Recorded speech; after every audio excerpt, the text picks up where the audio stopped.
All right, we are going to continue on with polar bears past bedtime today. We're going to read chapters 7 and 8. Okay, that'll be the last 2 chapters of the week. Monday, we will pick up and do chapters 9 and 10, and then we'll start a new chapter book on Tuesday. Sound good? Yeah, good. All right, chapter 7, Spirit Lights. Jack, you can get up now, said Annie. Jack opened his eyes. Annie was standing over him. She still had her mask on. We're on safe ground, she said.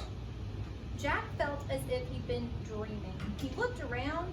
They had reached the tundra at the edge of the frozen sea. The cubs were romping in the distance, but their mother was sitting nearby, gazing at Jack and Annie. She waited to... What does gazing mean? Good question. It means you're like staring at someone. So that's what I just thought about because I said in my head, like, what does gazing mean?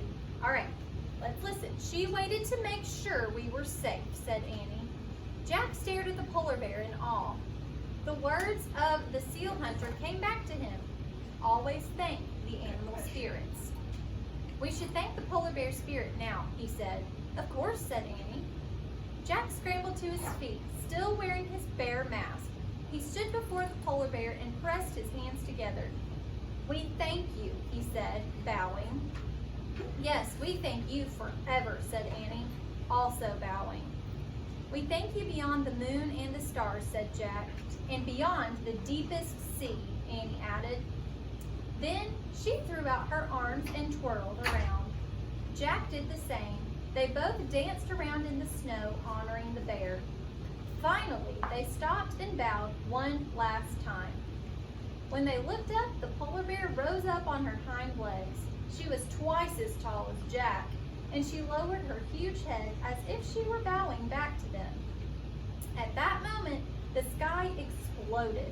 The night became a giant swirl of red, green, and purple lights. It looked like a genie coming out of a magic lamp. The sight took Jack's breath away.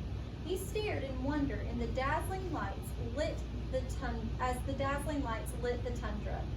Is it the polar bear's spirit? Annie asked in a hushed voice. As far as Jack could see, the sky and snow shimmered. Even the bear's fur shimmered in the strange light. No, it's not a spirit, said Jack. There's got to be a scientific reason. I'll find out. Shaking, he reached into his backpack and pulled out the Arctic book. He took off his bear mask and put on his glasses. By the greenish glow, Jack found a picture of the skylights. The picture didn't come close to the real thing. He read aloud. One of the most amazing sights in the Arctic is the northern lights. The swirl of light is caused by electrically charged particles from the sun striking atoms and molecules in the Earth's atmosphere. See, there is a scientific reason, said Jack. It's not the spirits. Then suddenly, all the dancing lights were gone, as if someone had blown out a candle.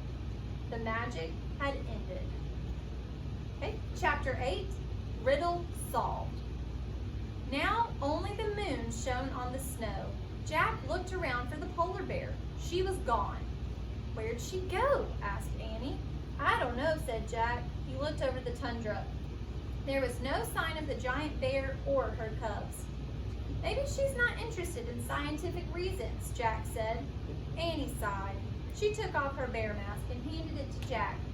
He put both bear masks in his pack. Now what? Asked Annie. They looked around. The vast fields of snow ended in darkness. Jack had no idea where they were. He shrugged. I guess we just have to walk and hope for the best.